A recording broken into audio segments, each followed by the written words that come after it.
Okay, welcome everybody to this next conversation with myself and Rob. And today we're talking about essentially kind of getting started. We're really going to touch into that. So it's really about, and I've got the title here somewhere, how to create events, how to change events, and then what to do when life seems to go wrong. And I'm putting that in inverted commas because we'll talk about whether that is actually wrong or not. So welcome to the video, everybody. Rob, welcome to another chat. Thank you for taking the time. Thank you. Yep, I'm very happy to be here. Excellent. All right, so we're going to get into the title that I said we might not fit in this first conversation, and I'm thinking it might be that what do you do when things don't work out how you want might be the next video. But if it is, I would have linked it up somewhere around this video on YouTube somewhere or that type of thing. So so the first thing to do is just to recap. So we've had I think 3 conversations so far. I will link them up in the description below. You might want to revisit those. They're quite broad, the nature of consciousness and energy and simultaneous time and all these things. So what we decided might be a good idea would to come back to basics. So it's kind of like if an alien landed on the Earth and read The Secret and thought, oh, that sounds like a good idea. Kind of go, what would happen? So yeah, so that's where we're at.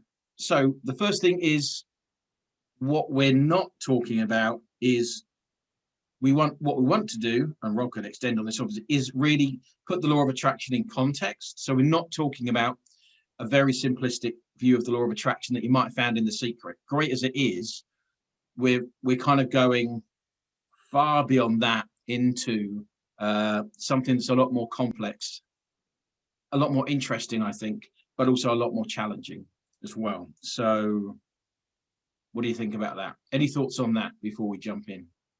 No, I think that's very good. I mean, I think the law of attraction and The Secret, in a way, without a sort of more deeper and more profound understanding of the broader picture, can be a little bit misleading and a little bit simplistic.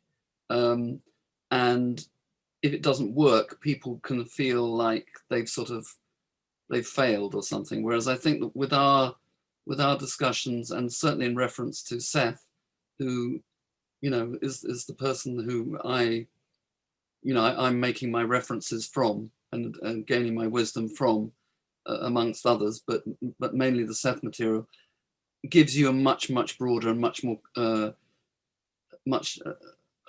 a picture that's got much more depth, and therefore you're able to use it more effectively ultimately.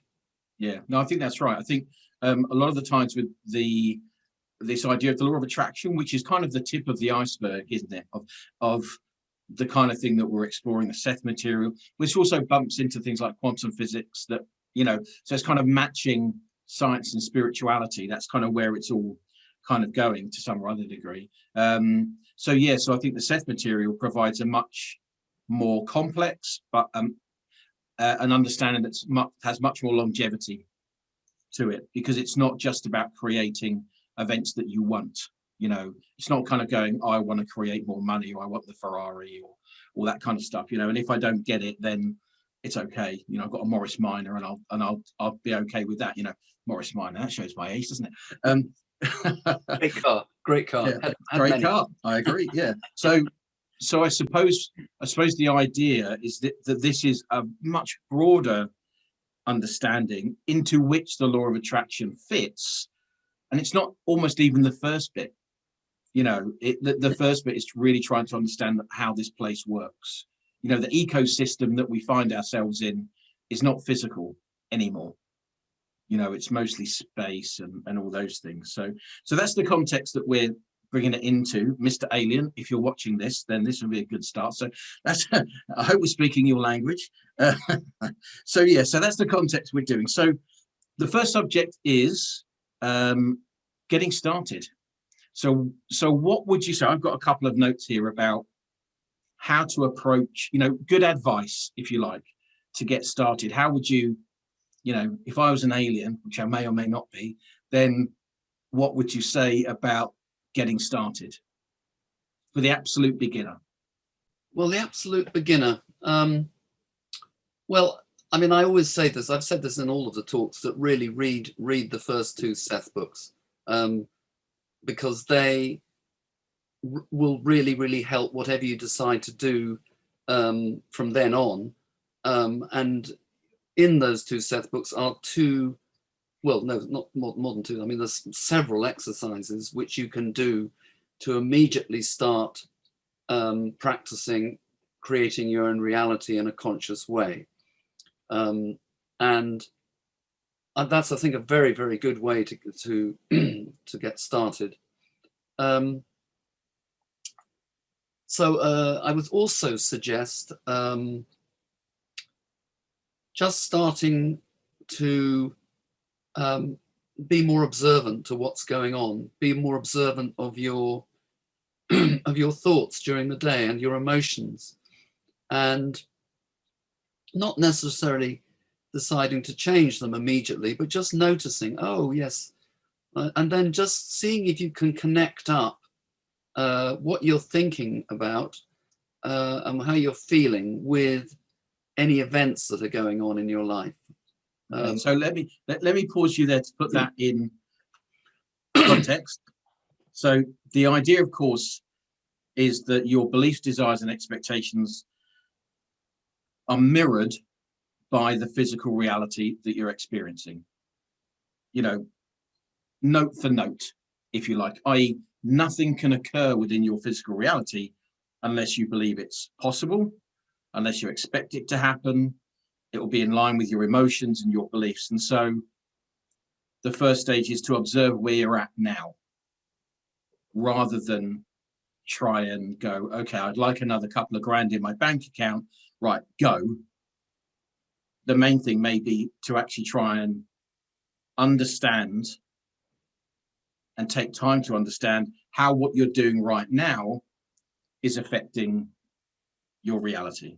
Would that be right? Yes, and which is great advice. Yes. yes, and to realize that we're not doing quick fixes here. We're doing it. We're talking about process. We're talking about an unfolding of techniques and ways to change your life, but also going into sort of more metaphysical stuff as well. And that's what the Seth books will do. Once, if you like the first two books, then you can go on to various other ones like the Magical Approach or the Way Towards Health, or particularly like the Nature of Mass Events, which deals with how the individual is, but also how it relates to mass events that are going on in the world. But I think to begin with, as a beginner, we don't want to overwhelm ourselves too much, so we just keep it nice and simple. Yeah. Baby steps, taking it gently. I think that's because I do think the experience, I think once people bump into this idea that their beliefs create their experience, you know, they get tied up in ideas of vibration, you know, and if something doesn't work, it's because their chakra's blocked. You know what I mean? There's all these different versions of why it doesn't work, or what they can do, but, you know, or if they do a particular ritual or whatever it would be, you know. But fundamentally, the approach we're taking is that you yourself actually form the events. You can do rituals if you want to. You can think you've got chakras or not. Entirely, you know, all these things are entirely personal, and choice. But fundamentally, your beliefs, your own unique beliefs, will create the experience that you have. And I think that's just even maybe if you are exploring this type of thing, it's actually good to have some time off and just contemplate that idea, you know, rather than trying to change something. A lot of people do, myself included, use this stuff, but actually to have some time off just to really contemplate what it means, you know, and try and connect up the internal dots. And I think you used the term unfolding, and I think that's what it is.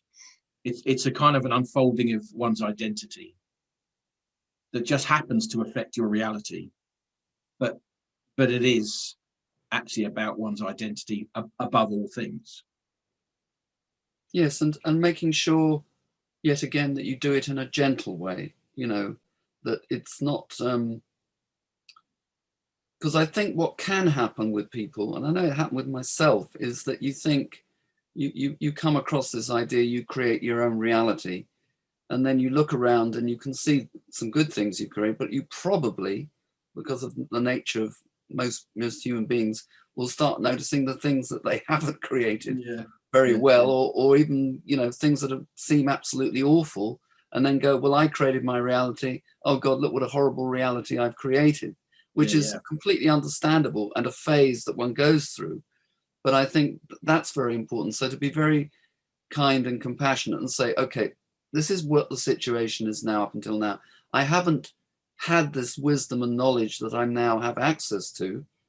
And now that I've got this, I can very gently start to make changes. And I'm not going to beat myself up. I'm not going to feel guilty. I'm not going to feel any of these things, or I'm going to try and let go of any of those feelings, because one does need to accept where you're at. So, I mean, if you come from a religious background, there's a lot of stuff that will be weighing you down, which will probably need to be re-examined and probably let go of. So it's all about starting from where you are, and as you said, David, just, you know, remembering that it's, you create your own reality, and that is an empowering thing. That is a thing that's going to help you as you move through your life, have a much more pleasurable experience. You're going to learn a lot of lessons, which you're going to learn anyhow, but you're going to have a way of looking at those experiences from a very different viewpoint, and which we'll get into when we discuss what happens when things go wrong. But I'm just smiling because I remember taking a class many moons ago, and I said, you know, you create a room. This is like 20 years ago. So it's a room full of people, maybe 20 people, and I said, oh, you create your own reality. And they'd done a little bit of work before that, and only one person celebrated the idea. Everybody else looked at me and went, shit, really? And it's kind of like, damn. And so I did that crappy thing, and that was me and all that. And I think that's a really totally understandable. Obviously, we are generally, because we are taught, I don't think it's a natural thing, we're taught to focus on the negative mostly. You know, we're taught to focus on what's wrong, you know, from I think an early age mostly, and to dissect it and find out. So actually, I would say one of the key things is to find things that you can take credit for. So if you create your own reality, then maybe make a list of all the stuff that is going, even at just okay, even if it's neutral, you know, that you are living, that you have a certain level of health, you know, you have a certain level of enjoyment, you know, you have some money in the bank. All those things are a credit to your beliefs. And I think sometimes firming those up first as part of that initial process is really useful, because people do just tend to go, you know, and then try and work out why they would. So why would I create that XYZ? You know, and that's the kind of rabbit hole that they head down. So being where you're at, but be realistic about the good stuff too. Yeah, and I think that, I mean, the good stuff, I mean, when you focus on the good stuff, you draw more of the good stuff to you. And that's one of these other very important Seth quotes, which I think is good to remember, and which also can be interpreted negatively if you're not feeling great, is you get what you concentrate on. So if you concentrate on, you know, more expansive, more open kind of ideas, abundance and all of this stuff, that's what you're more likely to draw into your lives. So it doesn't mean that you do positive thinking, because positive thinking in itself can often just suppress the negative stuff that's really going on underneath. So that's why being very honest with yourself is extremely important. And positive thinking obviously is helpful, but it's not going to be any good if underneath it there are beliefs and expectations that are actually belief in the complete opposite of that, you know, in that there is no abundance or whatever. Now, I mean, I think the difficulty is that because most of us don't live in some sort of under a rock somewhere, we are influenced, particularly these days, by all of the various media kind of bombardments. Yeah. So we have to, in a way, realize that, we live in our own personal reality, and by changing our own personal reality, what we're going to experience on a mass level will also change. So we have to take personal responsibility, and start making the changes. Yes, it's kind of like start where you're at. Start with Yes. your corner of the universe. I was taking a class the other day, and somebody was saying, I can't even approach the idea that I create my own reality where children are dying in Yemen, where somebody doesn't have enough to eat in. And I totally get that. Of course, I totally understand that. But if one wants to begin to change realities, the universe as a whole, if you like, I think one has to, and one's exploring this, then often we will not understand the broader nature of what's happening on a mass level from our own personal perspective. You know what I mean? It's that something is going on. We create our own reality. Everyone creates their own reality, but focus on one's personal reality, tend your own garden. And if you do that, that then adds that weight to the mass reality that creates the change to stop the wars, to begin to level up, if you like. So I think the difference between mass reality and personal reality is really, really important. And that would go for things like gossip, which I know sounds a bit lowly when we're talking all this spiritual stuff, but actually I think if one is judging a lot of people all the time and talking about other people, or circumstance, even not in a negative way, but one's paying more attention to what's happening for other people than what's happening for oneself. I think that's also something that's difficult to that, because I think that's where positive thinking comes in, which is a kind of an artificial thing, isn't it? So yeah, tend your own garden, be where you're at, and focus on changing your own personal reality. And in doing so, you affect very positively the mass reality. Because that's where, I would just say, sorry, because, we talked about multiple simultaneous lives. There are other portions of you that are in those difficult circumstances, and, other portions of your consciousness, of your soul, whatever language.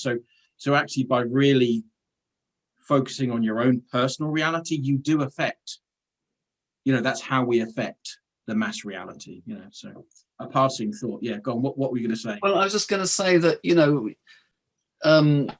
there is this sort of mass idea, of selfishness, that, and an entitledness and all of this kind of thing. And I think that's a real misunderstanding of what we're doing here. Because I can't remember in which book, I think at some point Seth said something like, if you see somebody drowning in quicksand and you go in and to try and help them, you're just going to sink in the quicksand. So it isn't going to help anybody at all. What you need to do is to get yourself sorted out so that you can give the metaphorical stick or rope or whatever it is, so that you really can help that person or that situation or whatever whatever scale we're talking on, out. So you have to take care of yourself first, otherwise, and make sure that you're clear about what's going on before you try and assist others. And I think that's kind of an important thing. So by looking after yourself, it's not a selfish act. It's an act that is really the only thing that you have control over, really. So you have to start with yourself, and beginning with these ideas that we're discussing at the moment is a very good place to start. Sorry, yeah, because I think so we talk about the new age ideas, which is obviously that part of the development is what we would call the new age, whatever it is, that there is this generally an awakening idea that reality is not, this solid physical thing that we talked about, that we were taught at school and all that kind of stuff. But I think one of the main traps that happens is that so for example, one would try and do positive thinking and affirmations in order to, affect the law of attraction or affect one's reality.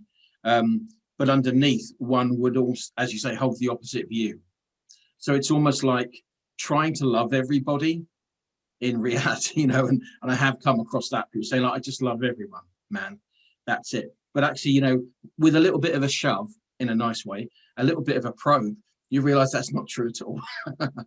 Because that's impossible, because you don't know everybody, so you can't love everybody. It's actually impossible.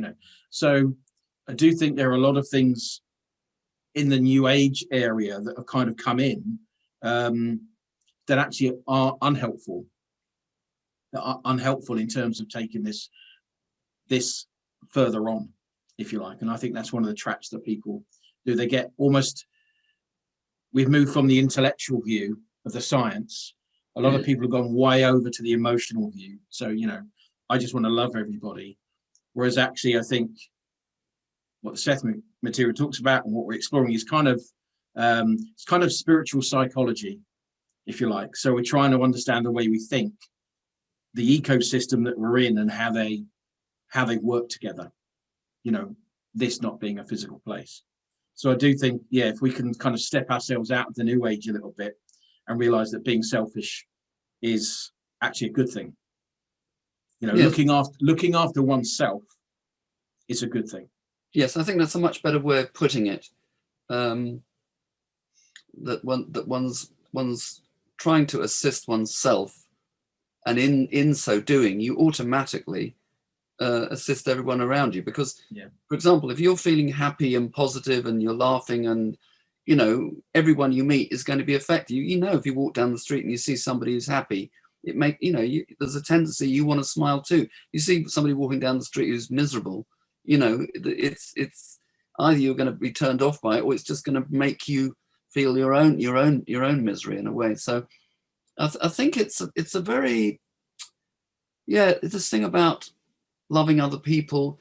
I mean, it is about really learning to have love and compassion for yourself, and wherever you're at, and not to judge yourself, harshly. And I think when you're talking about people gossiping and criticizing, that sounds really harsh, doesn't it? I always, when I talk about it, I always feel as though people might be watching the video, or if I'm doing a training, going, "What do you mean?" Oh, you know what I mean? So gossiping sounds so harsh, but I'm struggling to find another way to put it. Yeah, well, I mean, let's say talking about other people. Yeah, talking about other people, or criticizing other people, or whatever. Yes, I mean, overtly. really, it's often a mirror of what's. I mean, Yes, you see in the external world, or you interpret the external world. We were talking about this before. And an event is neutral. It's your interpretation of it. So if you see somebody doing something and you start, it's very interesting to notice when you're doing that, because 9 times out of 10, you'll find that actually what you're really talking about is yourself. And when Trump was in power, I used to love the way that he would say these things, because they were complete mirrors of what was going on with him. He was so disconnected from himself that he would just project it out onto in these really blatantly obvious ways. Yeah. But I think but I mean, I think part of, if one can hold one's excitement and all that stuff, and it's almost like, it would be great, if one could have how do you get started? I suppose that's what this is about. But that this idea that you come back to yourself, you tend your own garden, realize it's not selfish, you start to go about your daily life and try and notice what pisses you off, what annoys you, what you love, you know what I mean, or what really grates on you, or whatever it would be. And by doing that, you begin to understand where your own limiting beliefs are, where you're holding energy. And it's almost like, if one could do that for like a couple of months, or even a month, say, as part of the process, I think that's really good advice. It's something I would have been, it would have benefited me, because for me, it was just my mind was blown. Then you try and, come back to your life. Whereas actually, I think it's quite a good thing to just observe yourself, without trying to do anything else as part of the first thing, so that we would tell an alien. Yes. Now, in earlier talks, I mentioned about my sister-in-law, who I used to see twice a year, and how we used to do this thing that we named belief busting.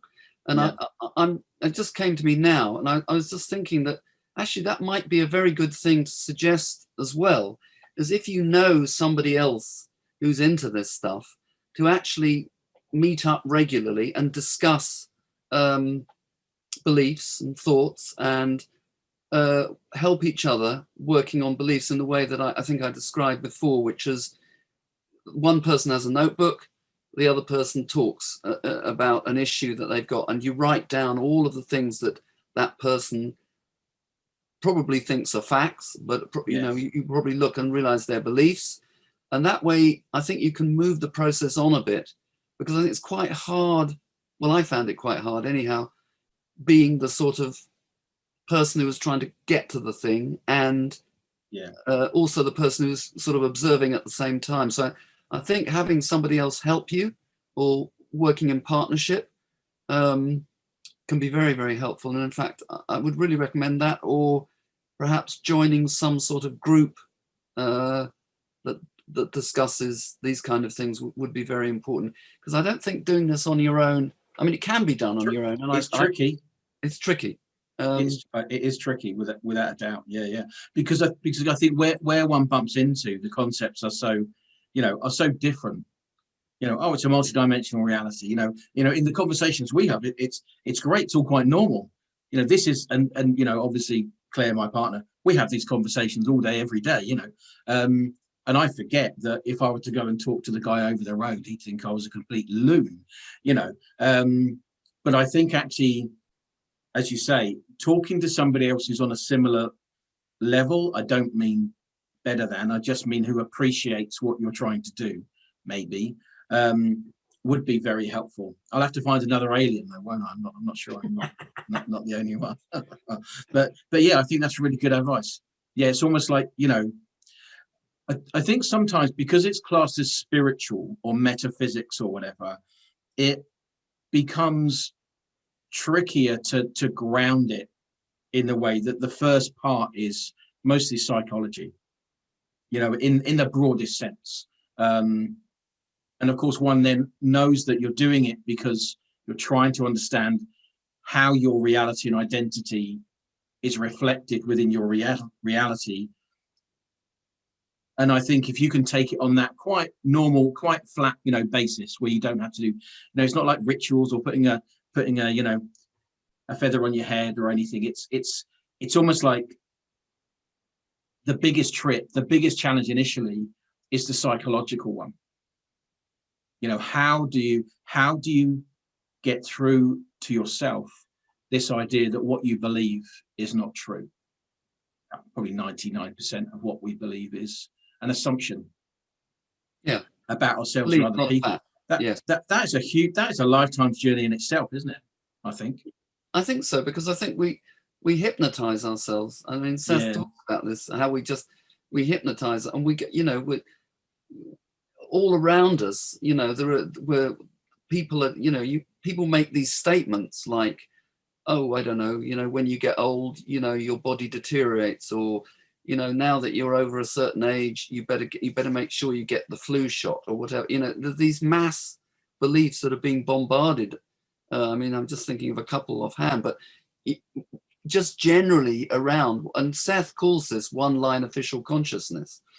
And I think when you embark upon this, you actually sort of do become the black sheep to a certain degree, that you decide, well, there are quite a lot of other black sheep as well, so you're not alone.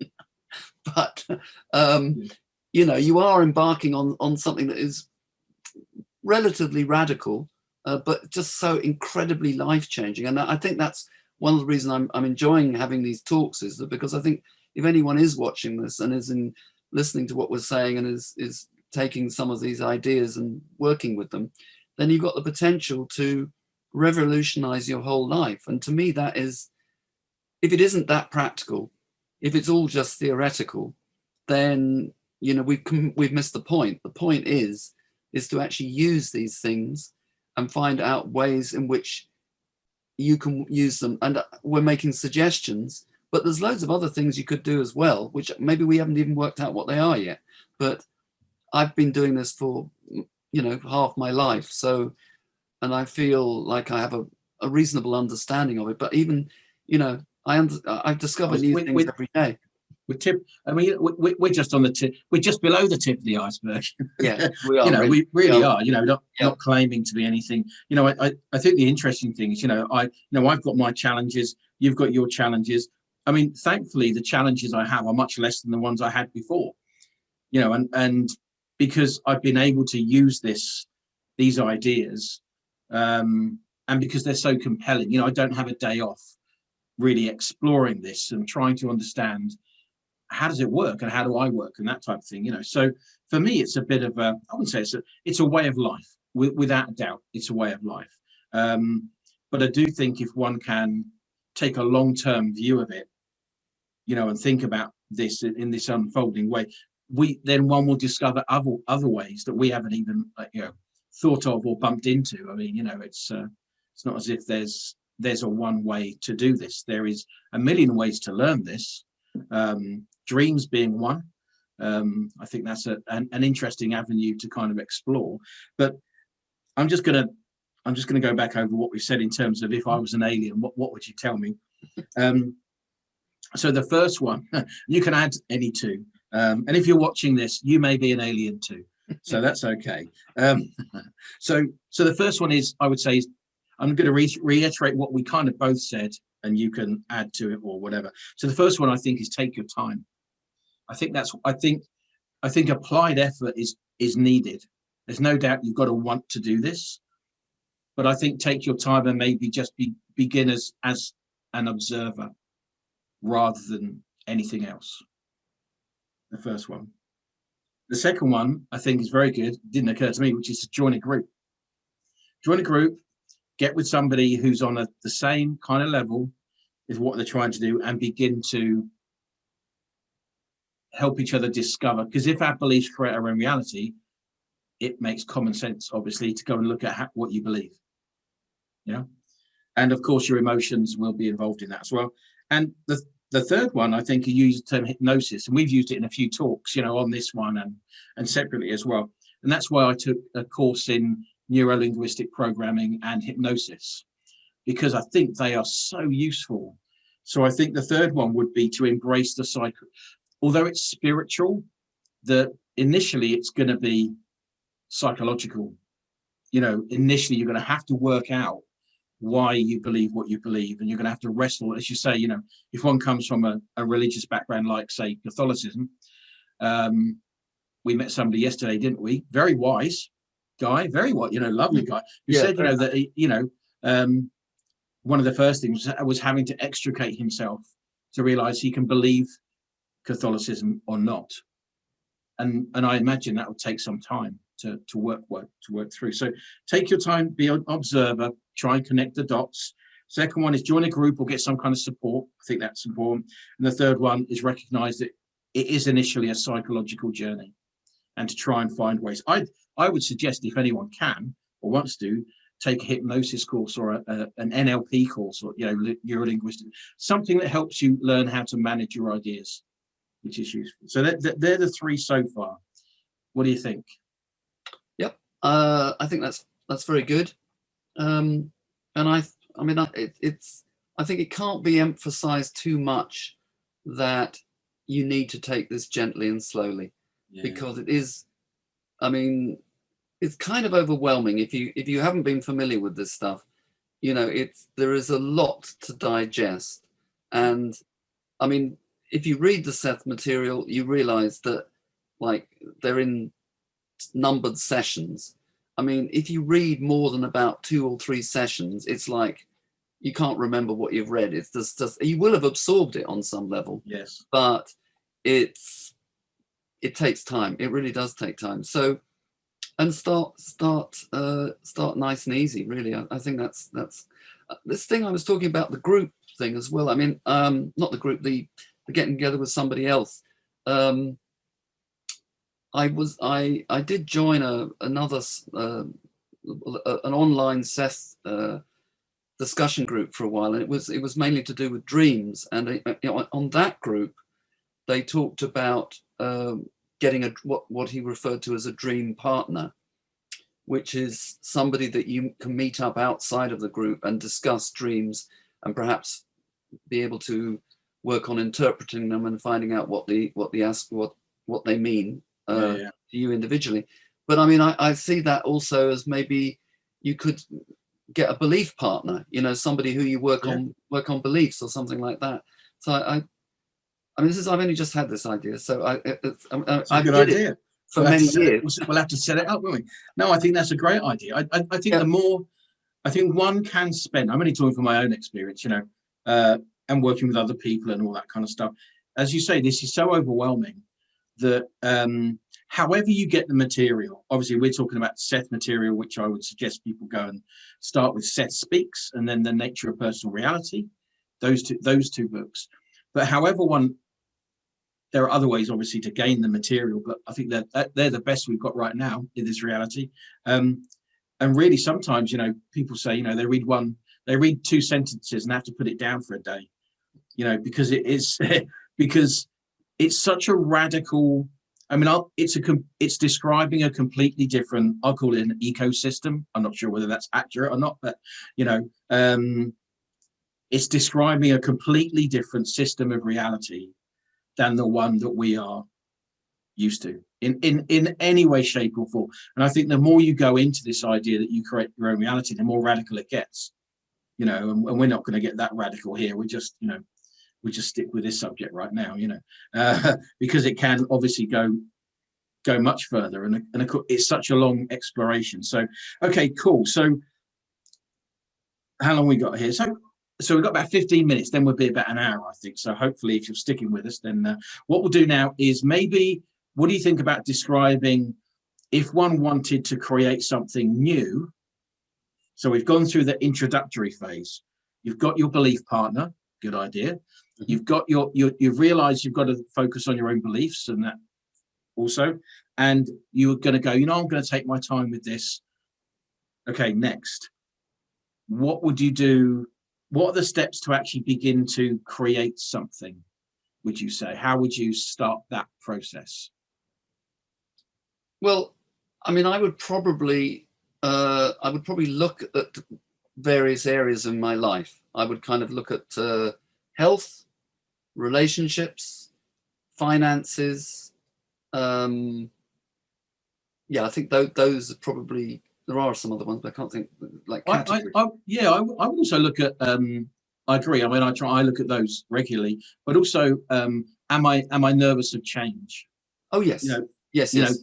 That kind of thing. It's one's own personal beliefs about, is it okay to change? So I'm not sure how we describe that, but money, finance, health, relationships, say personal development. And then I would look in areas of that and notice things that I would like to improve. I would start, actually, what I would really say, and something if I got to say earlier, is don't go for the big things first. Yes. Start on some little nice, easy little thing, because if you get a bit of proof to yourself that it works, and that you've actually consciously made a change, it does fantastic things for the morale. And then if you start to tackle some slightly more difficult things, you can always remind yourself, oh yeah, well, that worked then. So yeah, this can work now, because you really want to make sure that you don't get discouraged by it all or overwhelmed by it all, which is quite easy. Exactly. Confidence is key. Yes, with this stuff. And I think what will happen is one will always get to the big stuff. After a period of time, the only thing that will be left is the big stuff. And then once you're used to how you also operate, I mean, obviously, I would say that we all operate in a slightly unique way. Obviously, we're different, so the way you approach it will be different to the way I approach it, although there'll be similarities, So I think, confidence is the big one. I would add in to make a list of all the things that are successful in that area. So if you're looking at finances, for example, I would also make a list of the things that are going well. Yes. In area, because actually that, and then you go, and then take credit for them, which people are quite challenged about even that, aren't they? They go, oh, it wasn't me, it was, but we're saying take credit for that and then start small. I think that's key. Okay. Yeah. I was just going over that. Any next? Next. Next. Well, next would be to sort of refine it down. So if you've looked at your categories, let's say you have, for example, let's talk about a financial problem. You earn enough money, but you don't earn sufficient to, I don't know, you haven't had a holiday for ages or something like that. Okay. And you think you're surviving, not thriving. Yes, very good. Absolutely. Very good. You're in that kind of mode. And a lot of people are in that mode. Yeah. There is perhaps a belief in scarcity, or that it's not okay to be abundant, that abundance and having enough money is in some way not spiritual or whatever. So you begin to look at you just begin to see what might be impeding you from having a more abundant time, and you just notice the feeling. Oh, I really like to do, but I can't because, and that's when you notice the thing that you think is a fact is actually 9 times out of 10 a belief, and beliefs can be changed, and that's what you're doing. You start to see what isn't really real, and then you come up with a opposite belief. Yeah. So yes, the opposite side of the equation. Yes, exactly. Yeah. And then you do. There's a very good exercise which we've been doing in the group that we're with again, and you can do it many, many times.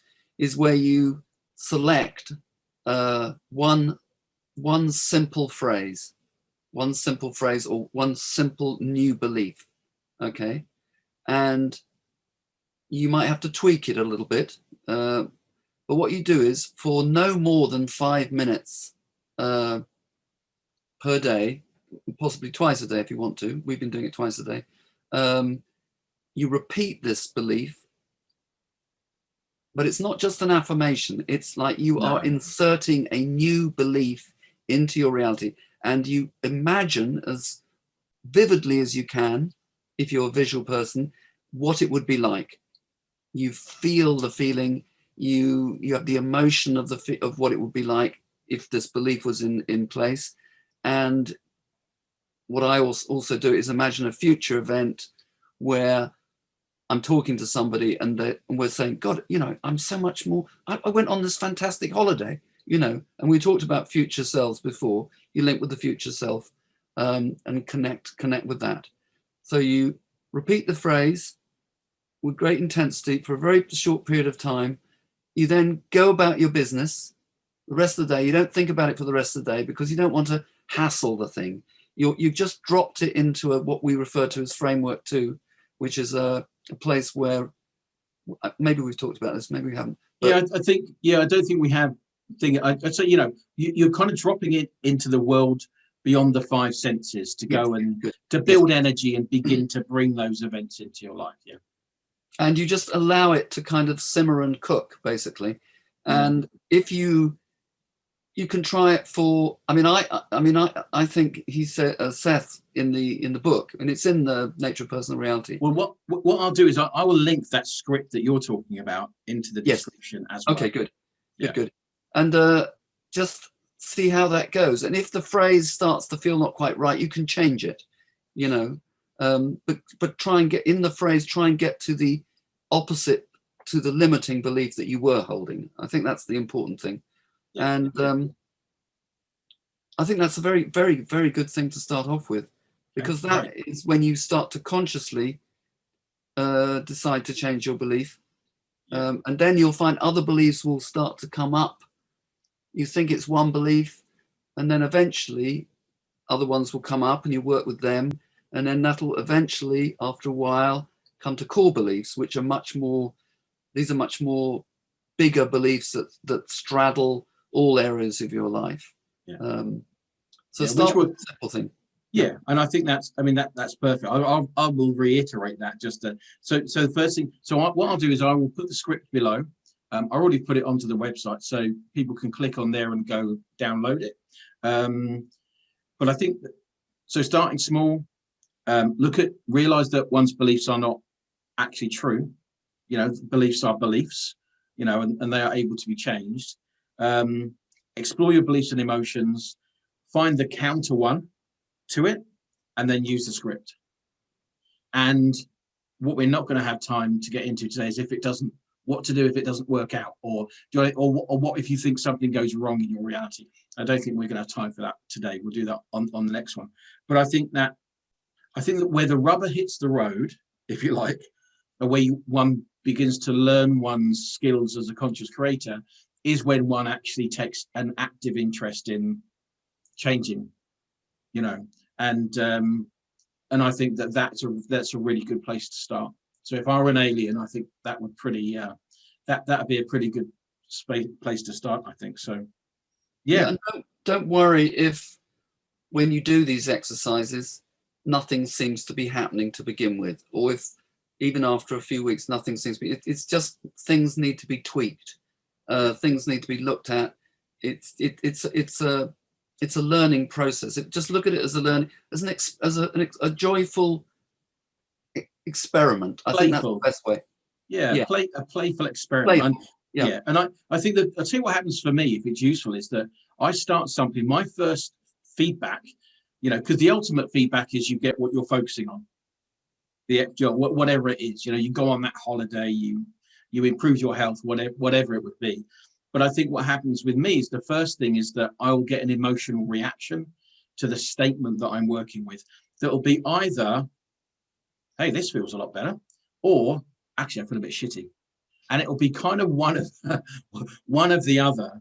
And that for me is always the first feedback. So I don't tend to generally look outside for immediate, bang, it's got to be solved in a day or 2 weeks or whatever. I tend not to worry about that. But I do tend to acknowledge if I feel good, if intuitively I feel I'm on the right track, and that's a pretty good indicator. And then as you say, I don't hassle it. Let the universe, let your inner self that we touched on in one of the conversations, deal with it, and kind of get out of the way. The fun thing I would say is that I did come across this idea of acting in line, which is in one of the Seth books, which is that if, say, you're working on getting a bit more money, that you would then, say you went to a coffee shop, not that we're allowed to at the minute, but say you went to Sainsbury's or a shop, that you would spend an extra £1, so you're focusing on having more money, and that you'd act in line by just acting slightly different in line with your new belief, if you like. So if it was a holiday, you might decide to go and look online at some holidays, and be active in that behavior, if you like. Well, what I wouldn't do, I would say, because a lot of people focus around money, is go and spend a rake of money on a credit card. And I know so many people in the early days. I know a very famous author who did this, who was encouraging people to go, hey, you create your own reality, go and spend your money on a credit card, and then the universe will give it back to you. And he ended up going bankrupt, and so did a lot of other people, which was all fairly obvious, really. So don't do that, but if you get the chance to talk positively about what you're doing, or spend that extra £1, do you know what I mean? Or look on that website with a bit of to focus on it in a positive way, I think that also helps as well. So yeah, it's about just sort of indicating that you are entertaining the idea that things are going to change. It's not going off and doing something really, really radical. No. It never is. It's all about gently here. Because what will happen, so use the word radical. So somebody will do something radical, and I've been there myself. And actually what you bump into is the whole wall of the internal beliefs that you haven't resolved yet. And it tends to end up, not being great, because you're just bumping into yourself consistently, and so yes, exactly. Soft and gentle as we go. Yeah. Because it also can get quite emotional as well, can't it? Well, that's another thing. One can uncover beliefs, ideas around self-worth. I know when I realized that I had worth, there was a song on the radio, I can't remember what it was, and at one point, so in my line of consciousness, my mother was extremely critical. How could she be critical of this? But she was. So extremely critical. And so I realized when I was working through this that my self-worth was really not great. And man, that caused a whole bunch of tears for quite a period of time when I was just coming to terms with my unique sense of worth. Not that I didn't have it, but that I did. You know what I mean? It was that kind of wow. So it can be emotional. It will be emotional. Yeah, and just trust those emotions, trust those feelings as they come up, because they are clues as to what's working and what isn't working. Yeah. So it's about being. I mean, I think self-awareness cannot be overstated as well. How important that is in the process. Yeah. I think it. I suppose if we kind of round it off in a second, but I think this idea of what one has to begin to volunteer for is to not live so much outward facing, but it's really to embrace the inward journey more than the outward one. It's nothing wrong with that out there. I love driving my car in the summer, with the roof down, and I love, nature and life and all the rest of it. But I'm much more interested in my own development now than I've ever been, because that's what comes first. That's what dictates my experience. So I think often it is about volunteering to be much more introspective than probably we've ever done, which takes a bit of time and effort and is a challenge. Yeah, no, I think that's very, very true. And remembering you're creating from the inside out. Yes. It's not, physical reality will reflect your beliefs, your expectations, and everything. So it's going to mirror back to you exactly what you believe. There won't be any discrepancies. So which is perfect, isn't it? Which is fantastic. So you know whether it's working or not, and you know where it isn't working and where it could be a bit better. Yeah. And so it's like, okay, so I need to work on this one a bit more. Yeah. And if one is able to do it in a sufficiently playful way, then you can move through it, and it just enhances everything about your life, really. Yeah. And even the so-called emotional upsets or whatever, they won't have the same devastating effect that they might have had beforehand when you feel so powerless. Because the thing is, once you realize you create your reality, then you claim your own power, and it's about claiming your own power. So I think I think just to round off, I think whatever I would say, whatever you're going to go through, the emotional stuff, whatever, it will always have a positive impact on your life and the life of other people and the broader life of what we would call humankind and the universe. You cannot go wrong by allowing yourself to become more self-aware, by claiming your power, by being what one would time, more self-orientated, more introspective. Only good can come from that, because fundamentally one will be happier, more relaxed, healthier, wealthier, wiser, and all those types of things. So yeah, interesting stuff. Excellent. So I think on the next one, I'll invite you to round off in a second, but I'll just say to people, if you are watching this or you're listening to this and you enjoyed it, please subscribe and hit the bell and do all that YouTubey stuff. Below in the description will be a whole bunch of links to take you to the various things that we talked about. But how would you round off this? So remember the idea, and I've got it on a note here on the computer, so to get it right. So the idea was talk about how to create events, change events, and then what to do when life goes wrong, in inverted commas, wrong. We haven't got time for that one. But anything to round up on that, on what we talked about? Well, I just wanted to say something else, because I suddenly realized that we were talking about, it could be a bit overwhelming. And I think it's very important to affirm or remember that you live in a safe, benevolent universe. And it doesn't matter that anybody else doesn't live in that, or there are horrible things going on in the world. It's that you live in a safe, benevolent universe. And I think if you start to feel overwhelmed by stuff, that's a really good thing to remind yourself, and to that belief, to encourage that belief in your life. So that's what I'd like to say at the end for everything else. There's another part, and it's another thing, but it goes with all of that. Yeah, I think it offers a foundation there, doesn't it? Because whatever one is exploring, and it is true that you do live in the universe goes your way. You can lean into it. It will support you. Mm-hmm. It's all okay, and it will all be okay for everybody. But I think if you can, as you say, accept that you live a safe universe, mm-hmm. create a safe reality, then no matter what happens along that journey, you can always rely back on that. You know what I mean? You can fall back on that, and that might give you some respite, and help your confidence. So excellent. Okay, well, I think we kind of went some way to exploring that. Yeah, I thought that's really good. Hopefully, if you're watching this and listening to this, that's helpful for you. So we will round it off there. The next one's going to be where we didn't get to is what happens if life appears to go a little bit pear-shaped, and things don't happen, and how do you manage that? How to think about that, and how to work your way through that, or play your way through that process.